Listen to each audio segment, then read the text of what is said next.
Notion G7.2. Axe de symétrie de figure usuelle. Triangle isocèle. Un triangle isocèle a un axe de symétrie, c'est la médiatrice de sa base. Cet axe est aussi la bisectrice de son angle principal. Vous verrez aussi que cet axe de symétrie, c'est aussi deux autres droites remarquables dans le triangle. Donc ça, vous verrez ça en cinquième. Donc on a notre triangle ABC qui est isocèle en A. Donc il n'y a qu'un seul axe de symétrie, donc c'est la médiatrice de la base. Donc la base c'est le côté opposé au sommet principal, donc c'est BC.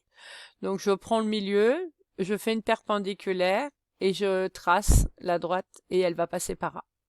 Donc ça c'est la médiatrice, c'est aussi la bisectrice de cet angle-là. Donc on dit que c'est la bisectrice, même si la bisectrice normalement ça devrait être une demi-droite et pas une droite. C'est juste pour visualiser. Alors il y a une conséquence. Étant donné que c'est un axe de symétrie, ça veut dire que ce bout de la figure, par pliage, va se superposer avec l'autre. Ça veut dire que forcément, cet angle va se superposer à celui-là. Et donc, en conséquence, on a une propriété qui vous dit que dans un triangle isocèle, les deux angles à la base ont la même mesure. Attention, la base, ce n'est pas le côté horizontal, c'est bien le côté opposé au sommet principal.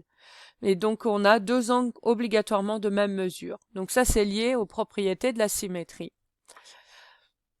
Deuxième figure usuelle, le triangle équilatéral. Donc un triangle équilatéral, trois côtés de même longueur. Un triangle équilatéral a trois axes de symétrie. Ce sont les médiatrices de ses côtés et ces axes sont aussi les bisectrices de ses angles. Et vous verrez aussi en cinquième que ce sont aussi d'autres droites remarquables dans le triangle équilatéral. En fait, le triangle équilatéral, c'est un triangle isocèle en chacun de ses sommets. Donc il a la caractéristique du triangle isocèle, mais pour tous les sommets.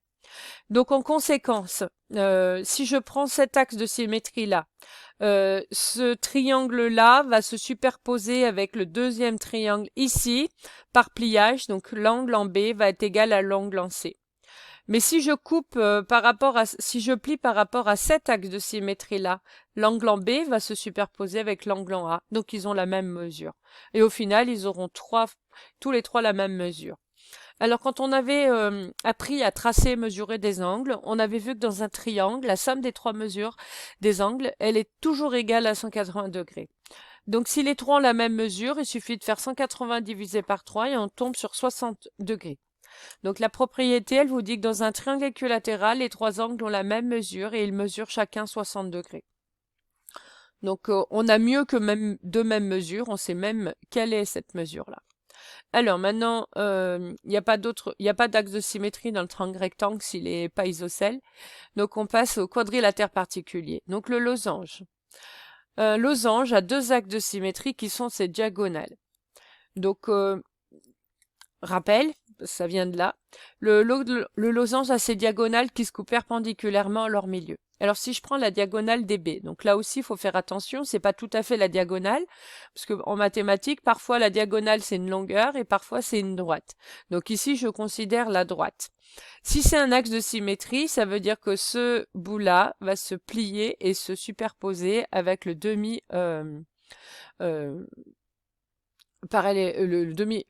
losange ici. Et on a la même chose de l'autre côté. Et donc ça marche à cause de la propriété sur les diagonales. Cette longueur-là a la même que celle-là. Ces deux longueurs sont égales, puisqu'on avait vu que les diagonales du losange se coupent en leur milieu. Pareil, cette demi-diagonale et cette demi-diagonale, vous voyez, même longueur, donc quand on va les plier, elles vont bien avoir la même taille. Et comme elles sont perpendiculaires, c'est bien lié à la symétrie axiale. D'accord? On voit bien ici qu'il y a une médiatrice. Si je regarde la droite AC, elle coupe le segment DB perpendiculairement en son milieu. C'est une médiatrice, donc c'est la définition de l'image d'un point. Donc du coup, c'est bien, les diagonales sont bien des axes de symétrie et ça c'est lié à la propriété sur les diagonales. Alors dans le rectangle lui aussi il a deux axes de symétrie, mais ce ne sont pas les diagonales, ce sont les médiatrices des côtés. Alors en pointillé, je vous ai dessiné les diagonales et je vais vous montrer pourquoi ça ne marche pas. Donc si je prends le point D et que je pense que la diagonale est un axe de symétrie, donc ça veut dire que si je construis le symétrique de ce point D par rapport à la droite AC, je devrais obtenir un point B. Or, si je pars de D, je vous rappelle que la méthode de construction de la symétrie axiale, je dois commencer par construire en pointillé une perpendiculaire à AC. Donc vous voyez, je partirai comme ça. Et je reporte les longueurs.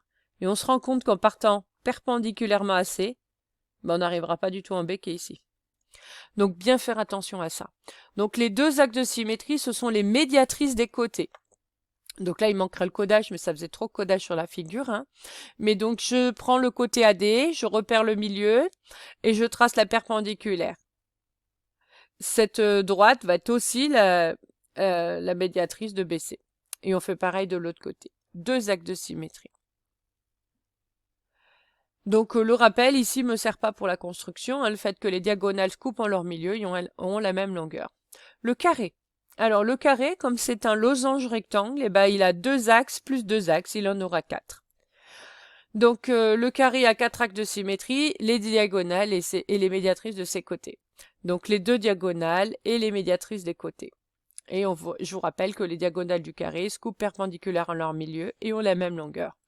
Donc ces axes de symétrie, elles peuvent nous aider à trouver des propriétés, donc il faut les connaître sur le bout des doigts.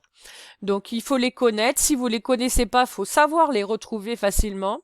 Et donc il est important de vraiment visualiser donc les axes de symétrie, comment je les construis pour ces figures usuelles, puisque vous serez amené à faire des axes de symétrie pour des figures plus complexes. Voilà, la notion est terminée.